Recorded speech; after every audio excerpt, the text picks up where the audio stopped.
6230. Gracias. Bueno, es natural, en una campaña política, pues a borbotones, pero en esta, no, yo diría, es un verdadero río, un caudal de información la que nos llega. Gerardo Castañeda Cedillo ya se sumó, mi querido Gerardo, qué gusto, gracias. Ya están ahí, gracias producción. Dice, participar es nuestro derecho, todos a votar este 6 de junio. Lo prometimos y lo cumplimos. Aquí sí se cumple lo que se dice. Somos promotores del voto. Si usted está a favor o en contra de lo que se está viviendo hoy día en México, lo importante es salir a votar. Si usted se queda en casa, perdóneme, no tiene derecho ni siquiera a debatir, ni siquiera a elevar protestas, ni siquiera a sentarse a una mesa de controversia. Y para hablar de la importancia del voto, me voy ahora al segundo enlace de esta mañana y mucho le agradezco a Marcos Rodríguez del Castillo, vocal ejecutivo del INE, el Instituto Nacional Electoral, que nos tome la llamada. Marcos, ¿cómo te va? Buenos días. Hola, ¿qué tal? Muy buenos días. Es un gusto saludarte a ti y a tu auditorio. Oye, importante votar, mi querido Marcos. Por supuesto, Polo, siempre será importante definir a través de nuestro sufragio quién queremos que nos gobierne, quién queremos que nos represente. El INE hoy está inmerso en este proceso electoral para conjugar dos derechos fundamentales de los ciudadanos en nuestro país. El derecho a ejercer nuestro voto, a elegir a través de nuestro sufragio a quien queremos que nos gobierne, pero también el derecho a la salud, que se vuelve fundamental en una época tan compleja como la que está viviendo la humanidad por esta pandemia. De tal forma que el Instituto ha aprobado una serie de protocolos que hasta este momento nos han permitido garantizar la salud de nuestra planta laboral, pero también de todas las personas que participan en los órganos colegiados del Instituto Nacional Electoral, Polo. Platícame así de rapidito de esos protocolos, Marcos, ¿en qué consisten?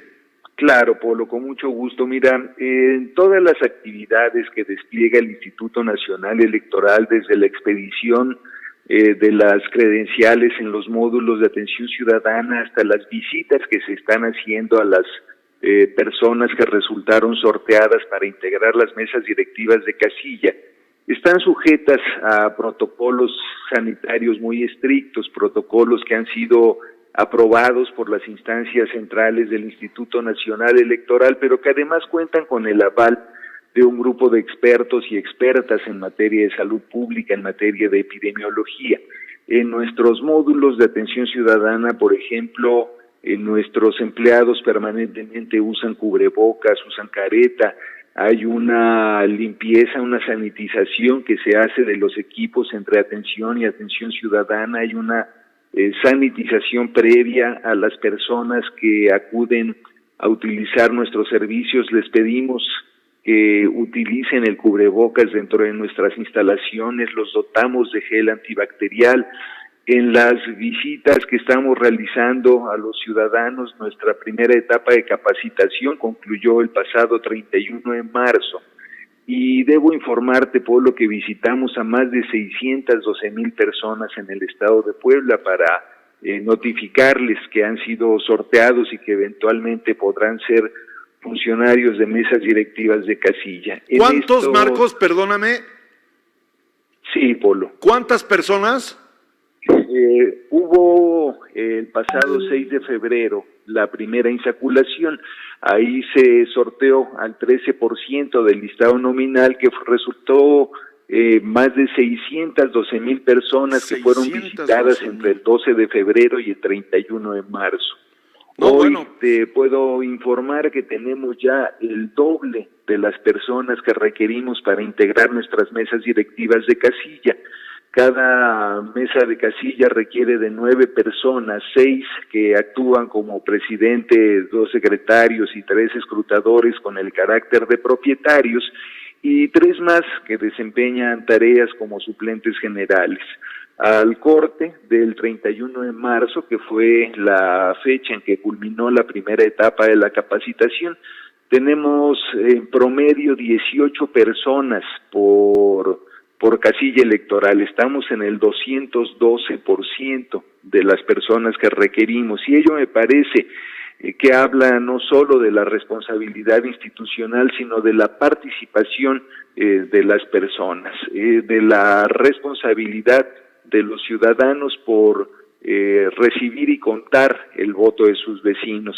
Y en estas visitas que se les hicieron a estas personas para notificarlas, para capacitarlas, también, Polo, se instrumentó un protocolo en el que nuestros capacitadores acudían al domicilio de las personas con cubreboca, con careta, utilizando gel, evitando el contacto físico con las personas, dotándolos de gel antibacterial, proporcionándoles material desinfectado si era necesario, por ejemplo, que firmaran algún documento, y lo mismo habrá un protocolo para el día de la elección. Cambiamos de ubicación 323 espacios que no garantizaban la sana distancia. Hoy tenemos en el estado para las 7,805 casillas que vamos a instalar el próximo 6 de junio, espacios lo suficientemente amplios que garanticen la sana distancia entre quienes serán funcionarios de mesas directivas de casilla, entre quienes participarán como representantes de partidos políticos, pero fundamentalmente a los electores, a los ciudadanos que acudirán el próximo 6 de junio a emitir su voto. Únicamente habrá 2 personas en la casilla electoral votando, una más a la que se le estará recibiendo y revisando su credencial sin que los funcionarios de casilla vayan a tener contacto con esa credencial. En fin, estamos trabajando como ya lo hicimos el año pasado en Hidalgo y en Coahuila, donde pues la noticia más importante es que por los procesos electorales no aumentó el número de contagios, no hubo variación en el color del semáforo epidemiológico. Bueno, pues, perdón, en todo esto que nos platicas, Marcos, estoy platicando con el doctor Marcos Rodríguez del Castillo, que es pues el vocal ejecutivo del Instituto Nacional Electoral en el estado de Puebla, la más alta autoridad del árbitro de la contienda.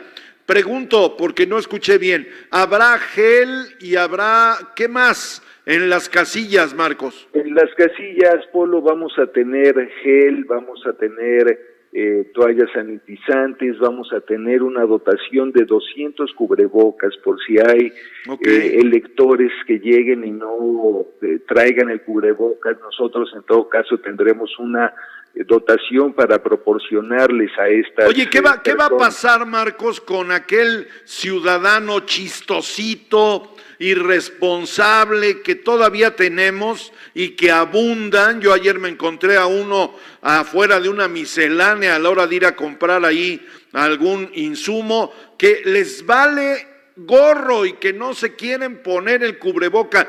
¿Qué va a pasar con aquel ciudadano que llegue a votar, que no tiene cubreboca y que le digan póngaselo y no se lo quiere poner, Marcos? Ya hay un acuerdo, Polo, del Consejo General del Instituto Nacional Electoral en el sentido de que todas las personas que tengan acceso a la casilla deberán utilizar cubrebocas, y por ello es que tendremos una dotación de cubrebocas en las casillas. Si un ciudadano o una ciudadana no quiere ponerse el cubrebocas, pues evidentemente no se le podrá proporcionar el acceso a la casilla, y esto no tiene nada que ver con ejercicio de derechos políticos, sino con una cuestión de mera salud, de cuidado de la salud de las personas que estarán ahí presentes. Pues seguramente va a haber líos en algunas casillas, Marcos, porque hay de verdad gente inconsciente, irresponsable. Digo, se respeta el derecho, como decía el señor Noroña, cada quien tiene derecho a infectarse y a morir. Qué irresponsable expresión, pero pues seguramente los funcionarios de casilla van a recibir por ahí a algunos irresponsables. Y hablando de cuestiones agresivas, Marcos, te voy a cambiar un poco el color de la charla. Oye, Sí. mucha agresividad contra el Instituto Nacional Electoral, y lo cito y me responsabilizo de lo que estoy comentando.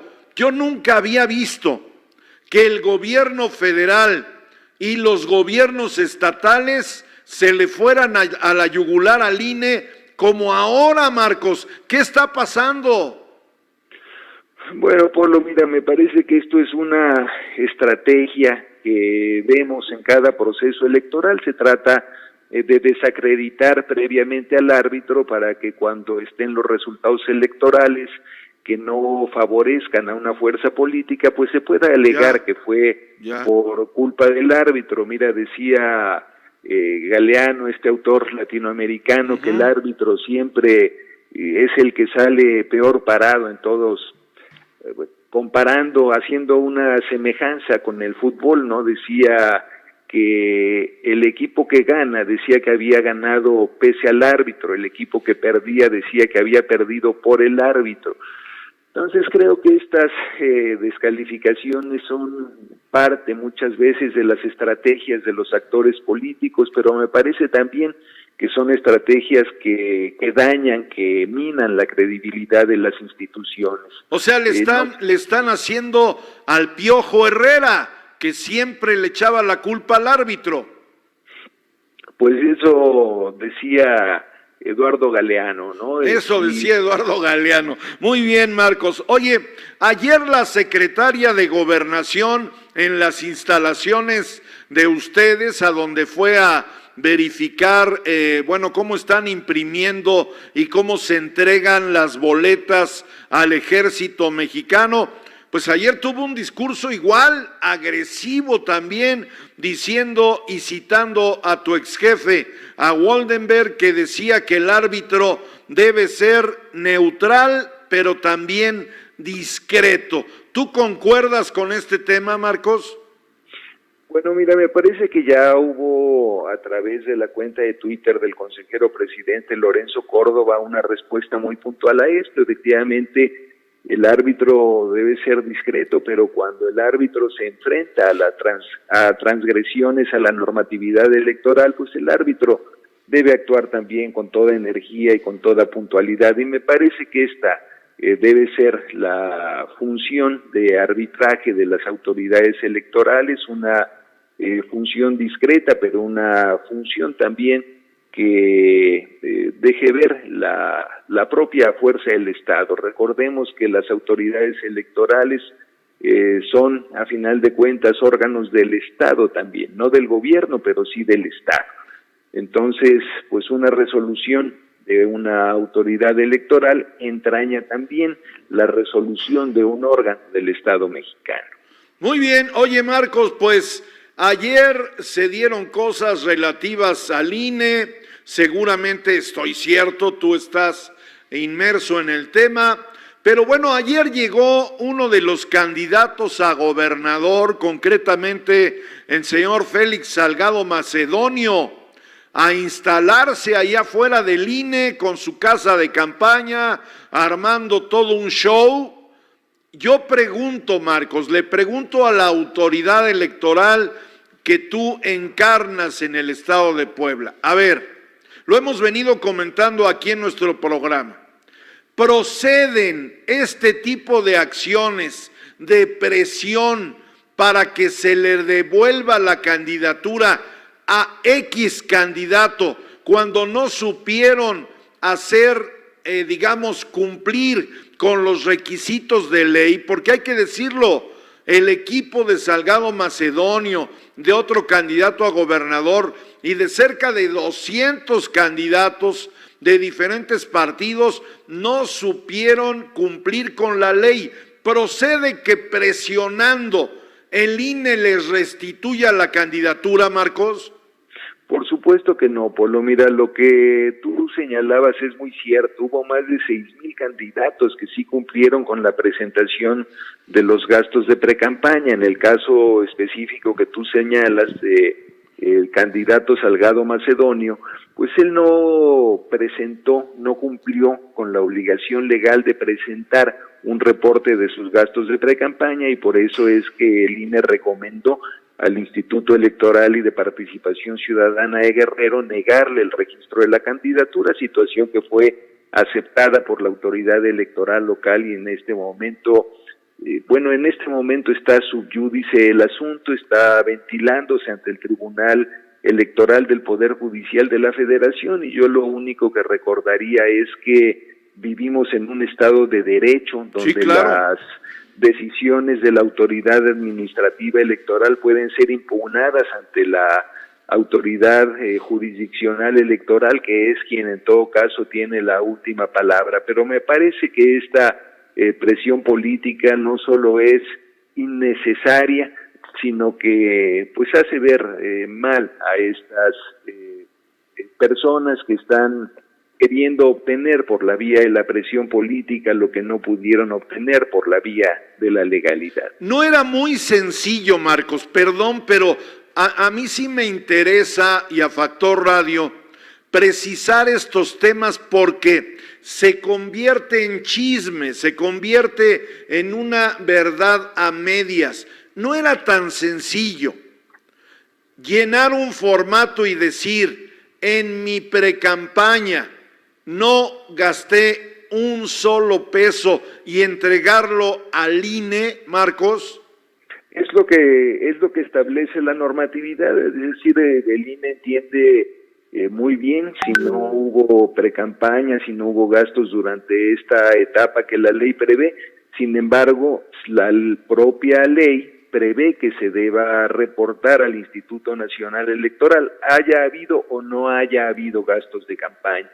En este caso, como tú bien señalas, hubiese sido muy fácil presentar un informe en el que se estableciera que no hubo precampaña y que por lo tanto no hubo gastos en esta etapa del proceso electoral. Sin embargo, estas personas, y el caso más destacado es Félix Salgado Macedonio, pero no es el único, pasó también con el candidato a gobernador de Michoacán, pasó también con algunos otros candidatos y candidatas a diputaciones federales, y pues aquí fueron omisos en el cumplimiento de esta obligación, y por ello es que la autoridad electoral tomó la determinación de negarles el registro de la candidatura, situación que hoy se ventila en el Tribunal Electoral del Poder Judicial de la Federación, que es la instancia que tiene la última palabra. Las decisiones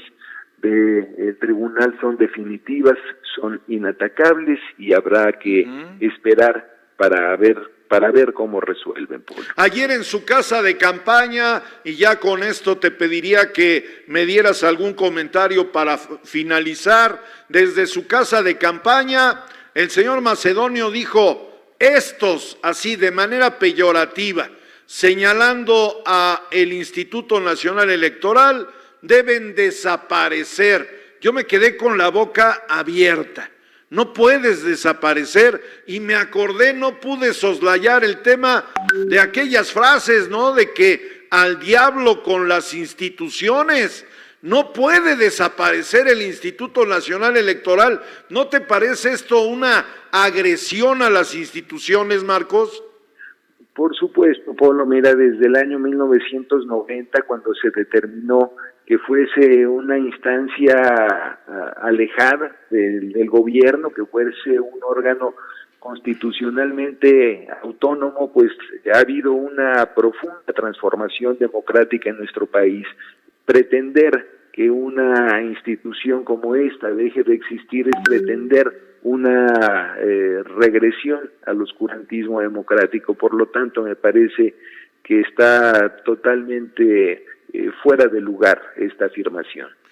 Para terminar, mi querido Marcos, me hiciste retrotraerme en el tiempo de cuando Manuel Bartlett, hoy distinguido miembro de la 4T, pues hacía funciones de secretario de Gobernación, y al mismo tiempo, escuche usted bien, quien está viendo el programa, El secretario de Gobernación era el presidente del Instituto Federal Electoral.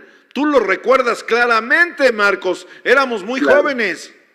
Claro, Polo, así fueron los primeros tiempos hasta 1996 que llega la ciudadanización, que es cuando el secretario de Gobernación deja de formar parte del Consejo General del entonces Instituto Federal Electoral para dar paso a la figura de los consejeros ciudadanos y una de las épocas más luminosas de esta institución. Oye, Marcos, se me antoja, y esto lo digo yo, no te quiero involucrar, pero se me antoja pensar que a la secretaria de Gobernación le encantaría, ¿no?, ser secretaria y ser presidenta del INE. Ya para terminar, Marcos, ayer tu presidente, Lorenzo Córdoba, dice que el INE está siendo amedrentado. ¿Coincides?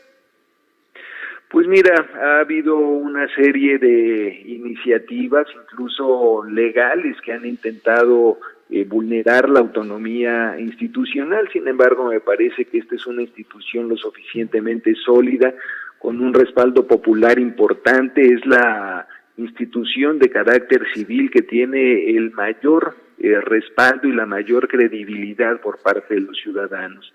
La gente, de acuerdo con la última encuesta nacional de cultura cívica, confía en primer lugar en el Ejército y en la Marina, en segundo lugar en la Guardia Nacional y en tercer lugar en el Instituto Nacional Electoral. Es decir, es la institución civil con mayor credibilidad por parte de los ciudadanos, y me parece que la gran alianza que debe tener el INE es con la ciudadanía.